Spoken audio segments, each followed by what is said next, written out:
Hello friends, mister VOD Tamil. மிக சரியாக கணிக்கப்பட்ட ராசி பலன்களை காண மிஸ்டர் விஓடி தமிழ் சேனலை மறக்காமல் சப்ஸ்கிரைப் செய்து வச்சுக்கோங்க. இப்போ வாங்க சனி பயிற்சி பலன்கள் எப்படி இருக்குன்னு பார்க்கலாம். அதுக்கு முன்னாடி சனி பகவான் எப்படி பயிற்சி ஆகிறார் தெரியுங்களா? சனி பகவான் ஒவ்வொரு ராசியிலையும் 2.5 ஆண்டுகள் சஞ்சரிக்கக்கூடியவர். இப்போ மார்ச் மாதம் 29ஆம் தேதி கும்பராசியில் உள்ள போராட்டாதி 3ஆம் பாதத்தில் இருந்து மீனராசியில் உள்ள போராட்டாதி 4ஆம் பாதத்திற்கு பயிற்சியாக உள்ளார். ஏறத்தாழ 30 ஆண்டுகளுக்கு பிறகு சனி பகவான் மீனராசிக்கு வருகை தரார். இந்த சனி பகவானின் பயிற்சியின் காரணமாக உங்கள் ராசிக்கு எந்த மாதிரியான பலன்கள் கிடைக்கும், உங்களோட குடும்பம் எப்படி இருக்கும், திருமண முயற்சிகள் சாதகமாக அமையுமா, குழந்தை பாக்கியம் கிடைக்குமா, உத்தியோகத்தில் இருக்கக்கூடிய பிரச்சனைகள் குறையுமா, தொழில் வியாபாரத்தில் லாபம் உண்டாகுமா, உங்களுக்கு கடன் பிரச்சனைகள் தீருமா அப்படின்றத முழுமையான விளக்கத்துடன் தெளிவாக பார்க்கலாம். வாங்க அதற்கு இந்த முழு காணொளியை முழுமையாக பாருங்க. சூரியனை போல் வாழ்ந்து வரும் சிம்ம ராசி நண்பர்களே, ஒளிமிக்க சூரியனை ராசிநாதனாக கொண்டு புகழ்மிக்கவராக வாழ்ந்து வருபவர்கள் நீங்கள். எந்த நிலையிலும் எதற்காகவும் அச்சம் கொள்ளாமல் எது வந்தாலும் துணிந்து நின்று ஆற்றலுடன் விடாமுயற்சிகளுடன் வெற்றியை ஈட்டும் குணமும், மனதில் அச்சம் உண்டானாலும் அதை வெளியில் காட்டாமல் எப்பொழுதும் கம்பீரமாக காட்சியளிப்பதுடன் எங்கும் எதிலும் தனித்துவத்துடன் விளங்கும் யோகமும் பெற்றவர்கள் நீங்க. எந்த நிலையில் இருந்தாலும் நீங்கள் கொண்ட கொள்கையை எதற்காகவும் யாருக்காகவும் எப்பொழுதும் விட்டு கொடுக்க மாட்டீர்கள். நீங்கள் எந்த ஒரு நிலையாக இருந்தாலும் நீங்கள் கொண்ட கொள்கையை எதற்காகவும் யாருக்காகவும் எப்பொழுதும் விட்டு கொடுக்க மாட்டீர்கள். எதையுமே தீர்க்கமாக சிந்தித்து முடிவெடுக்கக்கூடியவரான நீங்கள் இருப்பீர்கள். பதவியும் கௌரவமும் உங்களை தேடி வரக்கூடிய அளவிற்கு உங்களுடைய செயல்பாடுகள் இருக்கும். எந்த நிலை வந்தாலும் எதிர்த்து கொள்ளும் சக்தி படைத்த உங்களுக்கு கடந்த 2.5 வருட காலமாக போராட்டமாக இருந்திருக்கிறது. அதற்கு காரணம் உங்கள் ராசியில் 7ஆம் இடத்தில் சப்தஸ்பதியாக சனி பகவான் சஞ்சரித்து வந்ததுதான்.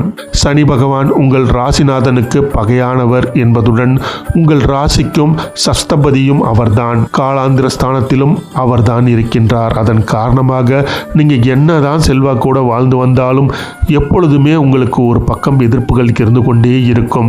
திருமண வாழ்க்கையிலையும் நிம்மதி இல்லாமல் இருக்கும்.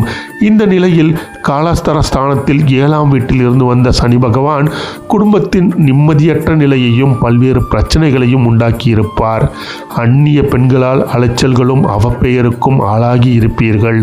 நண்பர்களிடம் கருத்து வேறுபாடு பிரிவும் ஏற்பட்டிருக்கும். ஒரு சிலருக்கு அலைச்சல்கள் அதிகரிப்பு, பணவிரயம், வெளியூர் வாசம் என்று வாழ்க்கையே போராட்டமாக இருக்கும். உங்களுடைய குழந்தைகளின் நிலையை எண்ணி வருத்தமும் வேதனையும் இருக்கும். கடன் தொல்லையால் பாதிக்கப்பட்டிருப்பீர்கள். இந்த நிலையில் பிறக்க போகிற மார்ச் மாதம் 29ஆம் தேதி முதல் உங்கள் ராசிக்கு 8ஆம் வீடான ஆயுள் ஸ்தானத்தில் சனி பகவான் பிரவேசிக்க இருக்காருங்க. சனி பகவான் ஆயுள்காரனான சனி பகவான் உங்கள் வீட்டில் சஞ்சரிக்கும் காலம் என்பதால் உங்களுக்கு அச்சம் இருக்கும். ஆனால் பூர்வ புண்ணிய பலன்கள் உங்களுக்கு வழங்க வேண்டிய சனி பகவான் உங்களை உயிரோடு வைத்திருக்க வேண்டியவராக இருக்கிறார். அதனால் உங்கள் ஆயுசுக்கு எந்தவித நெருக்கடியும் இந்த காலத்தில் ஏற்படாது என்பதை நீங்கள் மனசில் வச்சுக்கணுங்க. உயிருடன் இருந்து நீங்கள் அனுபவிக்க வேண்டிய பலன்களை அனுபவிப்பதற்காக உங்கள் ஆயுள் இந்த காலத்தில் பாதுகாப்பார் சனி பகவான். அதே நேரத்தில் சங்கடங்களுக்கு மேல் சங்கடங்களை கொடுத்து இப்படி ஒரு வாழ்க்கையை வாழ வேண்டுமா என்ற நிலைக்கு உங்களை தள்ளக்கூடியவர் இந்த சனி பகவான். பொதுவாக ஜென்ம சனி எத்தகைய பலன்களை வழங்குவாரோ அதே பலன்களை தான் அஷ்டம சனியும் வழங்குவார் என்கிறது ஜோதிட விதி. ஜென்ம சனி காலத்தில் கூட 3ஆம் பார்வை பலன் தருவதா அமையும். ஆனால் அஷ்டம சனி காலத்தில் அவருடைய 3ஆம் பார்வை உங்களுக்கு பாதகமான பலன்களையே தரப்போது. உங்களுடைய ஜனன ராசிக்கு 8ஆம் ராசியில் சனி பகவான் சஞ்சரிக்கக்கூடிய காலம் அஷ்டம சனி காலம் என அழைக்கப்படுதுங்க. அந்த காலத்தில் ஜாதகருக்கு பலவிதமான சோதனைகளும் இடர்பாடுகளும் நிகழும். 8ஆம் இடத்துல சனி பகவான் சஞ்சரிக்கும் காலத்தில் பல்வேறு இடர்பாடுகள் தோண்டும். குடும்பத்தில் கஷ்டம் பிரச்சனை உண்டாகும். கணவன் மனைவி இடையே கருத்து வேறுபாடு ஏற்பட்டு பிரிவு ஏற்படக்கூடிய நிலைக்கு வரும். மனக்கசப்பு முயற்சிகளும் வரும். சில பேர் ஊரை விட்டு செல்ல வேண்டிய நிலைக்கு ஆளாவாங்க. அந்நியரோட நட்பு வாழ்க்கை துணையின் உடல்நிலையில பாதிப்புகளை ஏற்படுத்தும். இந்த காலகட்டத்தில் உண்டாகும் என்பது விதி.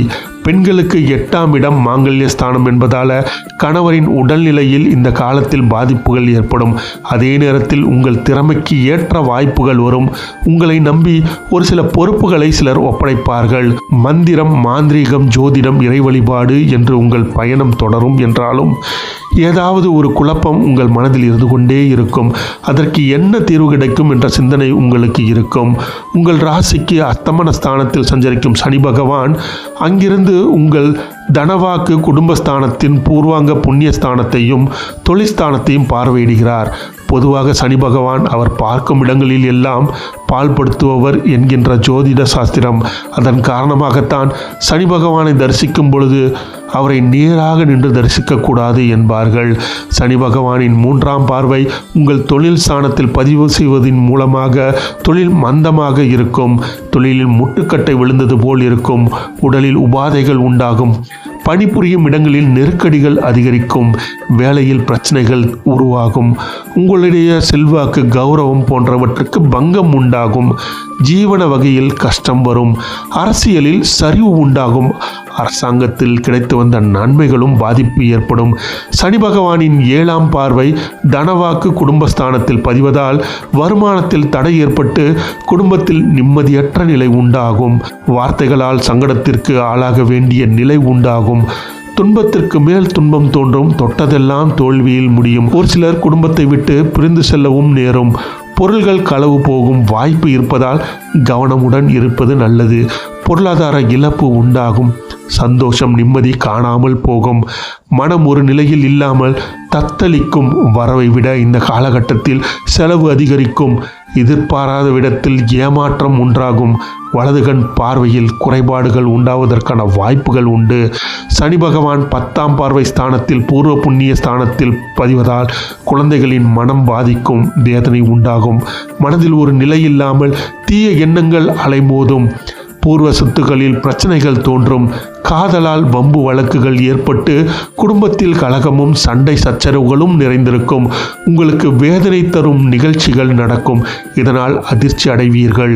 கணவன் மனைவிக்குள் இந்த காலகட்டத்தில் பிரச்சனைகள் அதிகரிக்கும். புத்திரிய பாக்கியத்தை எதிர்பார்த்து இருப்பவர்களுக்கு அந்த பாக்கியம் தள்ளி போகும்.